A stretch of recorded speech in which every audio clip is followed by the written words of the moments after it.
भारत की अर्थव्यवस्था पिछले 10 साल में दोगुनी हो गई है। अर्थव्यवस्था में की ये ग्रोथ दुनिया में सबसे तेज है। इंटरनेशनल मॉनेटरी फंड यानी कि आईएमएफ के आंकड़ों के मुताबिक भारत की जीडीपी बीते दशक में 105% की रफ्तार से बढ़ी है। वर्तमान में भारत की जीडीपी 4.3 ट्रिलियन डॉलर है, जबकि 2015 में ये 2.1 ट्रिलियन डॉलर थी। आईएमएफ के अनुसार 2025 की तीसरी तिमाही तक भारत अर्थव्यवस्था के मामले में जापान को पीछे छोड़कर दुनिया की चौथी बड़ी अर्थव्यवस्था बन जाएगा। जापान की जीडीपी अभी 4.4 ट्रिलियन डॉलर है। वहीं वृद्धि की वर्तमान दर अगर बनी रही तो भारत 2027 की दूसरी तिमाही तक जर्मनी, जिसकी जीडीपी 4.9 ट्रिलियन डॉलर है, उसको भी पीछे छोड़ देगा और टॉप 3 में शामिल हो जाएगा। भारत की जीडीपी ग्रोथ की ये रफ्तार अगर यही रही तो हर 1.5 साल में इकोनॉमी में 1 ट्रिलियन डॉलर जुड़ेगा। इससे 2032 तक भारत 10 ट्रिलियन डॉलर की इकोनॉमी बन सकता है।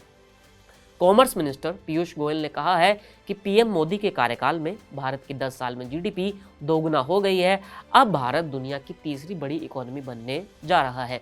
भारत ने दुनिया के दूसरी प्रमुख अर्थव्यवस्थाओं को पीछे छोड़ते हुए चीन, अमेरिका, जर्मनी, फ्रांस और यूके की तुलना में बेहतर प्रदर्शन किया है।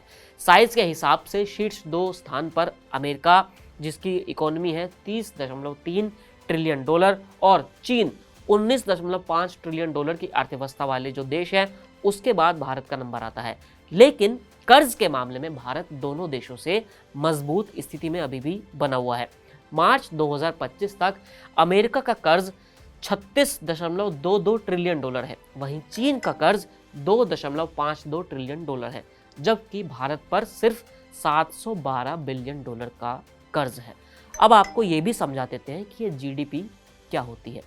इकोनॉमी की हेल्थ को ट्रैक करने के लिए जीडीपी का इस्तेमाल होता है। ये देश के भीतर एक तय समय में बनाए गए सभी गुड्स और सर्विसेज की वैल्यू को दिखाती है। इसमें देश की सीमा के अंदर रहकर जो विदेशी कंपनियां प्रोडक्शन करती हैं, उन्हें भी शामिल किया जाता है। जो जीडीपी होती है वो कुल दो तरह की होती है। जीडीपी 2 तरह की होती है, एक होती है रियल जीडीपी और एक होती है नॉमिनल जीडीपी। रियल जीडीपी में गुड्स और सर्विस की वैल्यू का कैलकुलेशन बेस ईयर की वैल्यू या स्टेबल प्राइस पर किया जाता है। फिलहाल जीडीपी को कैलकुलेट करने के लिए बेस ईयर 2011-12 है। वहीं नॉमिनल जीडीपी का कैलकुलेशन करंट प्राइस पर किया जाता है। अब ये कैलकुलेट कैसे की जाती है, इसको भी यहाँ पर समझना थोड़ा सा ज़रूरी हो जाता है। जीडीपी को कैलकुलेट करने के लिए एक फॉर्मूले का इस्तेमाल किया जाता है, जहाँ जीडीपी बराबर C+G+I+NX। यहाँ पर C का मतलब है प्राइवेट कंजप्शन, G का मतलब है गवर्नमेंट स्पेंडिंग, I का मतलब हो जाता है इन्वेस्टमेंट से, और NX का मतलब हो जाता है नेट एक्सपोर्ट से। जीडीपी अगर घटती है या फिर बढ़ती है तो उसका आखिर जिम्मेदार कौन होता है? जीडीपी को घटाने या बढ़ाने के लिए 4 इंपॉर्टेंट इंजन होते हैं। पहला, आप और हम। आप जितना खर्च करते हैं वो हमारी इकोनॉमी में योगदान देता है। दूसरा है प्राइवेट सेक्टर की बिजनेस ग्रोथ, ये जीडीपी में 32% योगदान देती है। तीसरा है सरकारी खर्च, इसका मतलब गुड्स और सर्विसेज प्रोड्यूस करने में सरकार कितना खर्च कर रही है, इसका जीडीपी में 11% योगदान होता है। और चौथा है नेट डिमांड, इसके लिए भारत के कुल एक्सपोर्ट को कुल इंपोर्ट से घटाया जाता है।